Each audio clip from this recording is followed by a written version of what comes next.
Time management is crucial on the ACT exam. Now, just like coaches manage the game clock during a football or a basketball game, you need to manage the clock during your ACT exam. Here's the deal.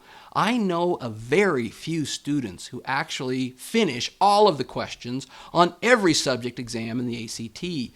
You're simply not given enough time. Therefore, you need to be very careful with how much time you spend on each question. In this lesson, we're going to review several key time management strategies that you should keep in mind. First of all, you need to understand that every question on each subject exam is weighted the same. Now, this surprises a lot of students. They assume that a difficult question must be worth more points than an easy question, but this isn't true. On the ACT exam, a wicked hard question is worth exactly the same as an easy question. What does this mean? Well, it means you should not waste a lot of time on those super hard questions. And believe it or not, this is a very common mistake that most students make. They may end up spending 7 or 8 minutes working through a real brain buster question, and then as a result have insufficient time for the rest of the questions on the exam. Please understand that aside from gratifying your ego, there's no benefit to doing this. Remember, with most of the subject exams, you have only 30 to 60 seconds to answer each question. If you hit a hard question, skip it immediately and go on to the other questions that you are able to answer quickly. Then come back and tackle the hard questions with whatever time that you have left. So, as a general guideline, be aware that most English, reading, and science questions should take no more than about 30 seconds each. On the English and reading tests, you should be able to complete an entire passage, answering all of its questions in around 9 minutes. On the science test, you should be able to complete an entire passage, answering all of its questions in about 5 minutes. On the math exam, most questions should take less than a minute each.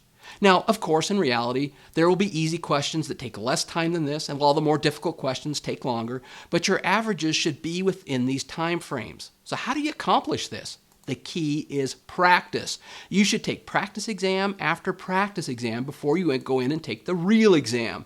Doing this will help you develop a feel for how well you're doing time-wise when you're taking each subject exam. Also, don't waste time reading the exam directions. Yes, you heard me correctly. I know this sounds ridiculous. Why would I even say such a thing? But believe it or not, it is a valid strategy. Here's the issue. Every minute you spend reading through the instructions is a minute you no longer have for answering questions. So how do you know what to do when you take your exam? You memorize the directions long before you go to the testing center. Then when you take your exam, all you have to do is quickly skim the instructions just to make sure nothing's changed. To do this, you need to get copies of retired ACT exams and then thoroughly study the directions for each subject exam. An example of the instructions from a recent version of the English exam is shown here. Basically, you should become so familiar with these directions that you don't even need to read them when you get to the testing center. This way, the time that you would have spent reading the instructions can instead be spent working on exam questions. And trust me, you're going to need that time. By the way, there's an excellent resource for doing this. You can get the Real ACT book. It's put out by the ACT organization itself. This book contains several retired ACT exams that you can use to prepare for the current ACT exam. You can get it off of Amazon, and it doesn't cost very much. That's it for this lesson. In this lesson, we discussed several time management strategies that you can use while taking your ACT exam. Best of luck to you when you go take your exam.